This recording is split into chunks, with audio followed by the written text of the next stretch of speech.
Assalamualaikum warahmatullahi wabarakatuh. Kisah mengharukan, pembunuh yang membuat menangis para sahabat Nabi. Suatu hari, Umar sedang duduk di bawah pohon kurma dekat Masjid Nabawi. Di sekelilingnya, para sahabat sedang asyik mendiskusikan sesuatu. Tiba-tiba datanglah 3 orang pemuda. 2 pemuda memegangi seorang pemuda lusuh yang diapit oleh mereka. Ketika sudah berhadapan dengan Umar, kedua pemuda yang ternyata kakak beradik itu berkata, "Tegakkanlah keadilan untuk kami, wahai Amirul Mukminin. Kisyashlah pembunuh ayah kami sebagai head atas kejahatan pemuda ini." Umar segera bangkit dan berkata, "Bertakwalah kepada Allah, benarkah engkau membunuh ayah mereka, wahai anak muda?" Pemuda lusuh itu menunduk sesal dan berkata, "Benar, wahai Amirul Mukminin. Ceritakanlah kepada kami kejadiannya," tukas Umar. Pemuda lusuh itu kemudian memulai ceritanya, "Aku datang dari pedalaman yang jauh.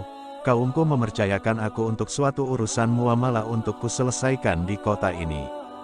Sesampainya aku di kota ini, kuikat untaku pada sebuah pohon kurma lalu kutinggalkan dia, unta. Begitu kembali, aku sangat terkejut melihat seorang laki-laki tua sedang menyembelih untaku.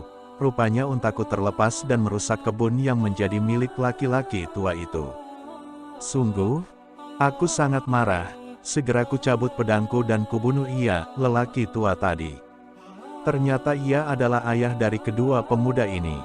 Wahai Amirul Mukminin, kau telah mendengar ceritanya. Kami bisa mendatangkan saksi untuk itu," sambung pemuda yang ayahnya terbunuh. "Tegakkanlah had Allah atasnya," timpal yang lain. Umar tertegun dan bimbang mendengar cerita si pemuda lusuh. "Sesungguhnya yang kalian tuntut ini pemuda solih lagi baik budinya. Dia membunuh ayah kalian karena hilaf kemarahan sesaat," ujarnya. "Izinkan aku meminta kalian berdua memaafkannya dan akulah yang akan membayarkan diat tebusan atas kematian ayahmu," lanjut Umar. "Maaf Amirul Mukminin," sergah kedua pemuda masih dengan mata marah menyala. "Kami sangat menyayangi ayah kami, dan kami tidak akan ridha jika jiwa belum dibalas dengan jiwa."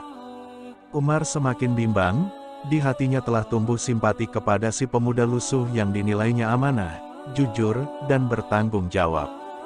Tiba-tiba si pemuda lusuh berkata, "Wahai Amirul Mukminin, tegakkanlah hukum Allah, laksanakanlah qisas atasku. Aku ridha dengan ketentuan Allah," ujarnya dengan tegas. "Namun, izinkan aku menyelesaikan dulu urusan kaumku. Berilah aku tangguh 3 hari. Aku akan kembali untuk diqisas." "Mana bisa begitu," ujar kedua pemuda yang ayahnya terbunuh. "Nak, tak punyakah kau kerabat atau kenalan untuk mengurus urusanmu?"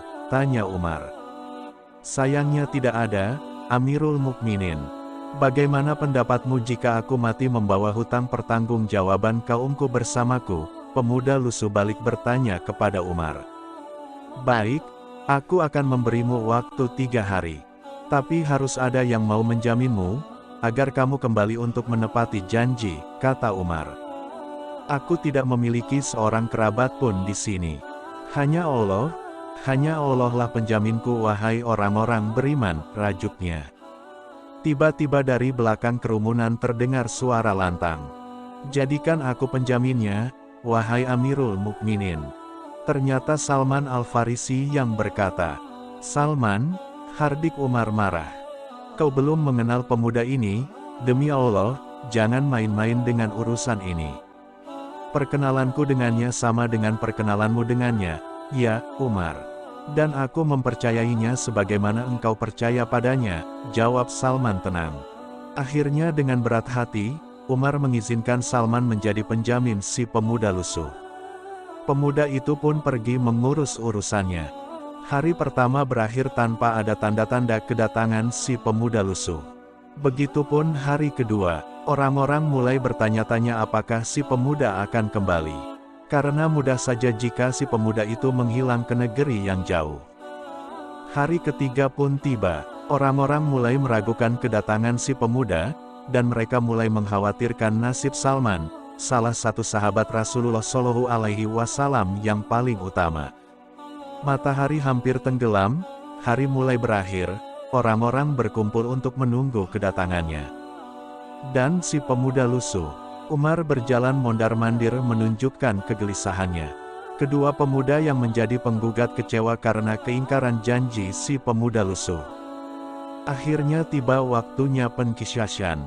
Salman dengan tenang dan penuh ketawakalan berjalan menuju tempat eksekusi. Hadirin mulai terisak, karena menyaksikan orang hebat seperti Salman akan dikorbankan.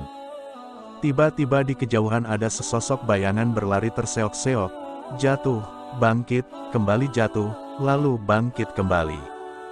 Itu dia, teriak Umar. Dia datang menepati janjinya. Dengan tubuhnya bersimbah peluh dan nafas tersengal-sengal, si pemuda itu ambruk di pangkuan Umar. Maafkan aku, wahai Amirul Mukminin, ujarnya dengan susah payah. Tak kukira, urusan kaumku, menyita banyak waktu. Kupacu, tungganganku, tanpa henti, hingga ia sekarat di gurun. Terpaksa, kutinggalkan, lalu aku berlari dari sana. Demi Allah, ujar Umar menenanginya dan memberinya minum. Mengapa kau susah payah kembali? Padahal kau bisa saja kabur dan menghilang, tanya Umar. Mata Umar berkaca-kaca, sambil menahan haru, lalu ia bertanya. Lalu kau, Salman, mengapa mau-maunya kau menjamin orang yang baru saja kau kenal? Hadirin mulai banyak yang menahan tangis haru dengan kejadian itu. Allahu Akbar, tiba-tiba kedua pemuda penggugat berteriak. Saksikanlah wahai kaum muslimin, bahwa kami telah memaafkan saudara kami itu. Semua orang tersentak kaget. Kalian, ujar Umar, apa maksudnya ini? Mengapa kalian? Umar semakin haru. Kemudian dua pemuda menjawab dengan membahana, Allahu Akbar, teriak hadirin. Pecahlah tangis bahagia, haru dan sukacita oleh semua orang dan saling berpelukan persahabatan dengan memaafkan. Masya Allah, saya bangga menjadi muslim bersama ksatria-ksatria muslim yang memuliakan Islam dengan akhlak mulia, berbagi pesan nasihatnya dan maaf untuk berada di jalannya. Allahu Akbar. Barakallahu fikum. Dari hamba Allah yang ingin belajar baik. Assalamualaikum warahmatullahi wabarakatuh.